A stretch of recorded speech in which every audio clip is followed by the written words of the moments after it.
From dust we are, and to dust we shall return. The world was barren, and shall go back to being barren. But then what after?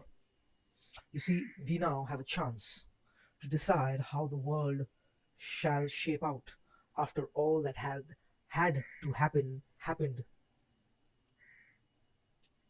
Today, let's go and greenify the earth and birth it anew and shower it with a new start and make it a paradise in Terra NIl. It starts from zero. It always starts from zero. Now, this is obviously the demo of the game, so there are limited functionalities as to what can be done, and it's mostly a guided tour. As you can see, it's a damn wasteland. Everything is bad, but we can build these turbines. You see, I believe turbines should be able, it should be that cheap you can build it on every piece of land available. That's how you use wind. You should have wind farms, how you have solar farms. To be honest, that's what's there. What can you power with these windmills? We can power, I'm forgetting the name of it and I didn't watch it while I placed it, but these are something to do with detoxifiers or something. And now we'll be placing a pump, a water pump. So with the detoxifiers, you make the area usable, and with irrigators, you plant something on them. Now you see that plus that's above there, above that irrigator symbol. That's the same amount that has been added to my left-hand corner leaf counter. It's kind of like you generate the resources for you to continue ahead. It's like a self-fulfilling cycle. Like if you do this, this is the output, and you can use that output to do more. That's how a system, a perfect system, should work. You see, I think humanity has got it all wrong, often, and nearly always, to be honest. We've grown as a democracy, as an economy, always focusing on growth, not focusing on the difference that we can make. You see, it matters, right? Whether it is just, if it's just plus 15, then it's not worth doing it. Probably we can do it better. These are the things that we tell ourselves. That's how we delay the inevitable. But you see, a better planning is required. The ability to think and get done is required. Now, fortunately or unfortunately, today we have games that allow us to do that. My point is, why don't we train people at games? Try and explore their different mindsets. Try and understand how a person thinks. Use different games to understand how you would react in different situations. And who would this benefit, or who would see this? Who would be bothered about it? Well, for starters, if it's done for politicians, then people would know how they think. And to be honest, I think that's one of the biggest things that have been left behind as we have gallivanted across this wave of cooperation that we call democracy. You see, cooperation is always very powerful. A group of people together can get a lot done. But the point always remains, at what cost?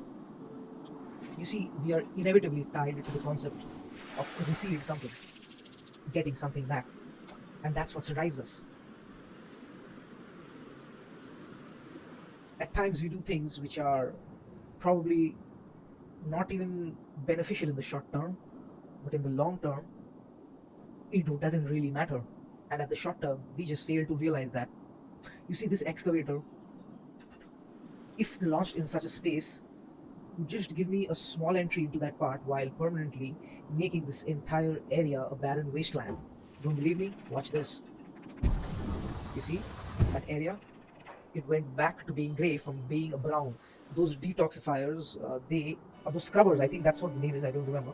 Those things, actually, you can even do an undo. That's an amazing thing to learn. And to be honest, I didn't know that. That's a pretty neat option if you ask me. If at all you think you've made a mistake, you can always go one step back, but then you've got to make that decision right then and there. You've got to see it through. The game allows you a chance to envision it through. Have that image in front of your eyes before you revert back, so you know that what you've done, whether it's good or not. One thing that I found very interesting is these buildings can be exactly one square away from the limit. I don't know how that is planned, but it's an interesting quirk, to be honest. It really adds character, so as to say. It's impossible to at times find the best fit. For this, you need to have a mind that's made of anarchy, order and chaos. You should just be growing as a forest, as a land. You see, when nature moves or when it exists or when it grows, it doesn't plan, it just does. These irrigators are just throwing out water on wetlands and something is growing. That was the beauty of our earth. To be honest, one of the most popular religions in today's times even says that we are just grown. You don't believe me? Those are the exact words. From dust we come, from earth we come, from dirt we come, and to dirt we shall return. We are grown. We are grown using a specific amount of land. And that cost, or the urge to show that I cost more than someone else, has led our entire existence down this path. You see, it's inevitable. Not inevitable because of any other reason, but simply because of the reason that we have a track record. There is a definite modus operandi. There is a definite common path that humankind often takes. We people who were born and from birth have always been greedy, have always been slouchy, have always been sloppy. People who could have been God but just didn't want to put the effort enough to be so. It's always people. You see, these calcifiers, they form rock. You can make turbines on rock. As the church said, as Jesus said, build your house on a rock. You see, rock is solid. It's not going to get washed away. That's what you look for, rock. Something that one can depend on. At times, we might even, I think many of us often do get addicted to the idea that maybe, if we are to re-envision some things, we should eradicate the old completely. I don't agree with that. I disagree. You see, in this wasteland, though I did have the option to make everything brown and green, I did always leave some space for the grey. That's what was originally there. It has been there before you. Well, it served a purpose. Its purposes may not be understandable to you, but it did still serve it. You have to respect that. You have to admit to that. You have to give in to that. Now that we've successfully repopulated this area, we get new buildings, hydroponium, which is basically making that entire irrigator into wetland, and that can be only done if an irrigator is right next to the river. Okay, a beehive can be planted on trees to make it a different environment. That's the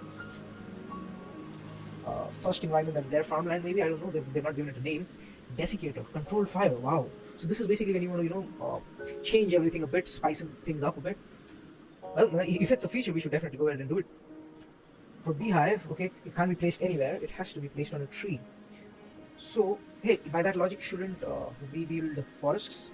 I did see that thing was there was ash, which after burning everything, we could have forests there. So basically, it's a cycle of birth, death, and rebirth that keeps any system, any body, any group, for that matter, even any. I don't know what that does actually. To be honest, I swear, I don't know what that does. But for any system to continue indefinitely, it must always go through a cycle. Like, for that matter, let me say something very controversial. Even a constitution should undergo a cycle. You should go onto that constitution and mention in itself that the constitution itself should be rewritten every X number of years. Definitely years, not days, not weeks, not months, but not decades even, but years. Give everything a definite time period. See the work that they do, see how things turn out, understand whether if it's for your better or worse, and decide accordingly.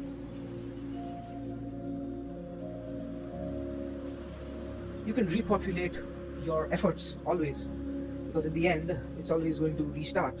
It's the perfect way to plan something. You know what we could do is we could build a calcifier there, which would give me some rocks, and then that would allow me to set up a turbine there. With that turbine, I could then get that entire area with an irrigator. But I didn't do that. Why? Well, because it's a game. Now, tell me this: the freedom that one gets in a game, that freedom to make wrong decisions without any consequences, does make a difference, right? Now see, I can't even remove that. There should be something which allows me to remove that. For the time being, I don't know, for something. That option should be there. As I was saying, if people can be trained to take the right decision when nothing matters, then they shall go ahead and take the right decision even when everything matters. It's understandable. Because of this, what I'm trying to do, I think I'm going to burn everything down just on a whim. So basically, let's start somewhere in the middle, huh? What we're going to do is build this area that gathers sunlight and then add a desecrator which draws power from that accumulated sunlight. Look at that, smoke and mirrors, boys. Sunlight and mirrors, and everything burns. Those buildings, those trees, those grasslands, everything burns. There is some randomness to it, but it doesn't burn across a rock. That's why your turbines remain safe, your power grid remains safe. That's how you manage your power grid. It should just be everywhere, it should be prevalent, it should be always present. Nothing should affect it. Now see, because of that water, that area remains safe. That's how you ensure that even the worst of calamities or disasters don't completely wipe out everything. If you ask me, even humans have been farmed in that way. If you look at all the stories about God, that's definitely what he did. Now we can spread out forests a lot. I think I'm going to enjoy just extra spreading forests. I see we've done our quota, but why not, man? Everyone likes forested land, and I think I can put those beehives on these trees. That would be perfect. But then, hey, would this be separate biomes? That's actually difficult to guess. Wait, why can't I build that? Oh, I get it. Let's irrigate that area, please. Add a hydrophobe. No, I can't do it on this one. Fine. Why not on this one? For the time being, that should be. Okay, there are trees everywhere, and we can add it in them. Can't we? But it's minus 25. Why? So basically, I'm not getting anything extra. I get it. So it's kind of being like useless over there. Even here, that doesn't make sense. Probably because that area is not irrigated, maybe. If that area gets irrigated, probably the situation would be different.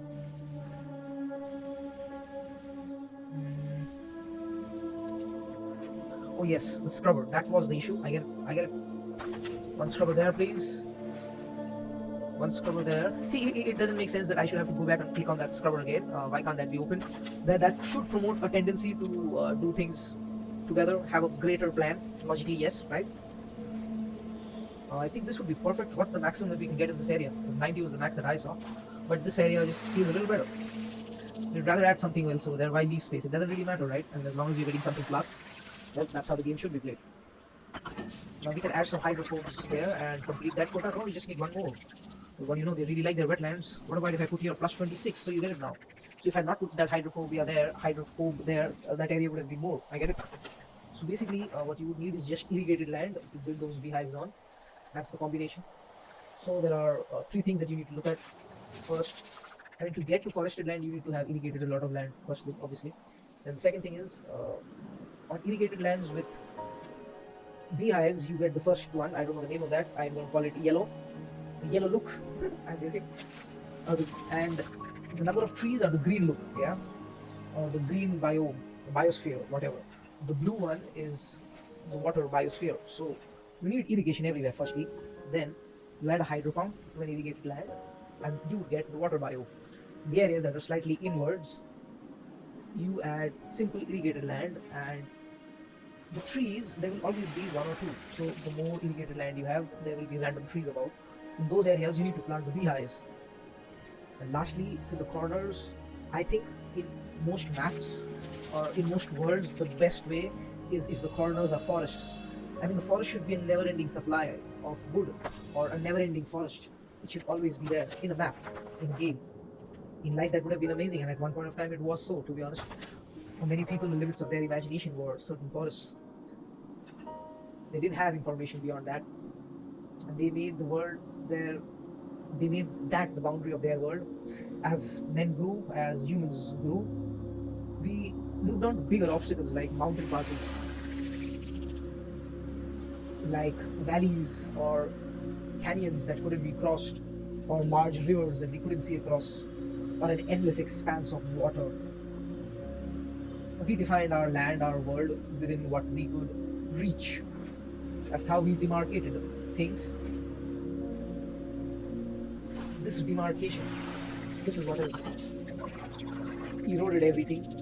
This demarcation between us and them, between you know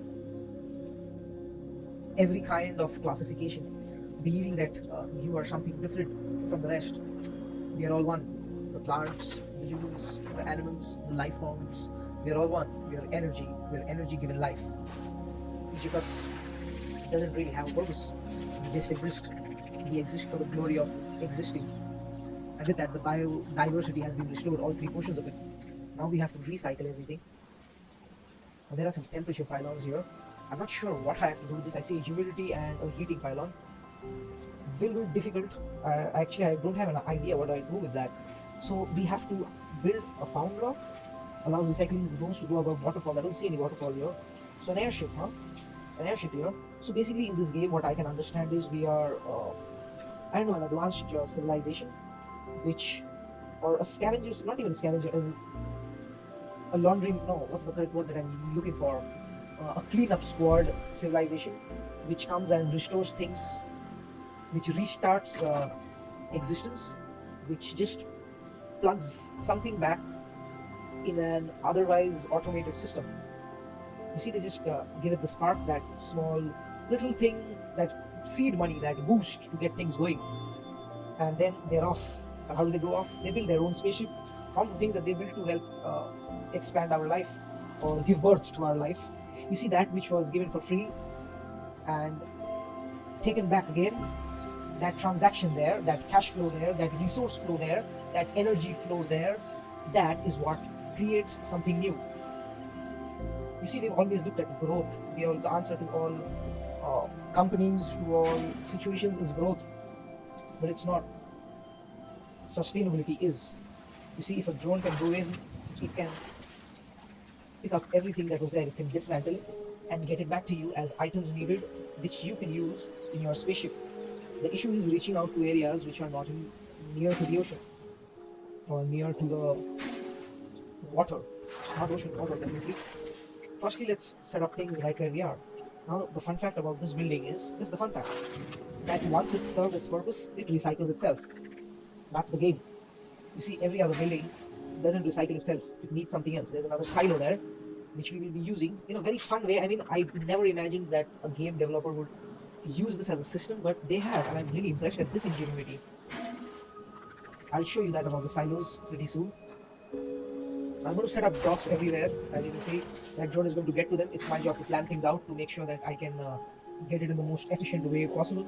It's all a matter of time. You see, in a game, the amount of time you've spent to get something done right, that's what the game is about. That's what any game is about. Now you see, I can't, for some reason, take it there. Why? Because of that calcifier that's blocking that stream. It doesn't allow me to place anything ahead. Why? Because the drone can't reach there. So what are we going to do? We're going to place one right in front of it so that we can take down that calcifier and then move ahead. Now see, there are very simple and very obvious solutions to multiple problems. You see, what the game is trying to reward you is a behavior of just random imagination, of just, letting life thrive, letting life out there, letting what has to happen happen. It's a no, there are no wrong moves here kind of situation that is being given rise to. And I think, if you ask me, that's a great mindset to promote in a child.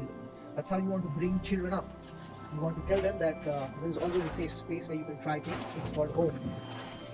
In the world, you can't do that. The world is, well, to be honest, on its way to be a grey wasteland. But in games, you can control that. You can ensure that something lives on. A memory of time. I don't know. I would be just blabbering if I said I understood time. I still haven't understood this humidity pylon and temperature pylon. What's the point of it? I don't know.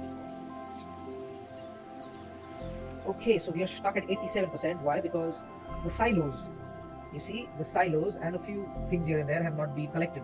Now, how do you collect the silos? This is the fun part, I swear to you. If I place a silo there, it picks up the other silo that's already there. It's such a simple, meaningful solution to such a vast problem. That's the beauty of the developers who have designed this game. That's the beauty of the design of this game, is what I would say. You see, while we're at it, why not show you something? You see, sometimes things should be done just because they can be done. You see, if at times you are stuck and you don't know how to progress, all you can do is understand that whatever you set out, you have to recycle. It's an amazing concept. You wash up after you. It's as simple as that. You see, remember that part where a counter came on that we have to build our airship by recycling things? 100% was the amount of items that were already out there. And as we put out more items, the 100% changed. Whatever you put out, you have to take back. It's as simple as that. You see the silo, there are 3 silos. Now even the game has marked it out for me. Even the game thinks, hey, I think this dude's stuck a bit. Yeah, man. At times I really do think games are sentient, I swear to you. When I play them at times, I can see the game reacting. It's like, have you heard of that fish or that acid that tries to... Or pineapples. Yes, that's the one, pineapples. It's acidic in nature and it's basically trying to eat you while you eat it. If that doesn't scream out balls of steel, I don't know what does. But I know I'm going to take you down with me. Even if it's just a tiny bit of you. Why? Because it's a matter of principle. You see, I can now do this and have a static moving line of silos towards an area where a dock can reach them. I mean, in range of a dock. And then, if I place a dock here, the bot is going to come in and it's going to pick it up. And the bot is obviously also going to pick up the dock while it's at it. This is the simplicity behind the design. This is the beauty behind the simplicity of the design, if you ask me. I'm really impressed with this kind of logics. In many games, at times what I think I don't find are logics.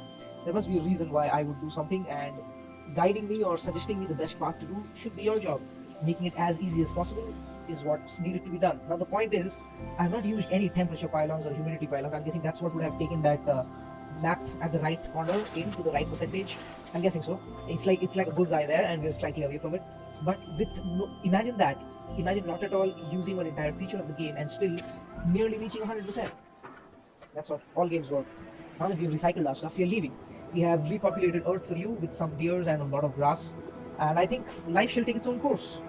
We are out. We are the Terra NIl, and obviously we don't forget our drones.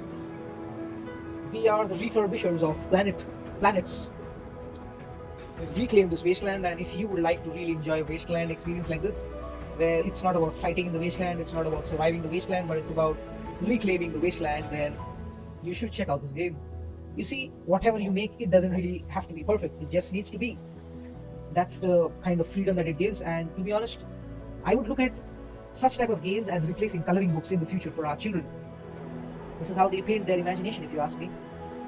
Yeah, I swear to God, I would love a game where we could have each of these land masses as puzzles to rearrange and kind of make your own continents the way they have done here. If a game like that would exist, I swear, I would definitely go and buy it. While I do that, why don't you go ahead and wish this Terra NIl. This is Ashes Bashes signing out.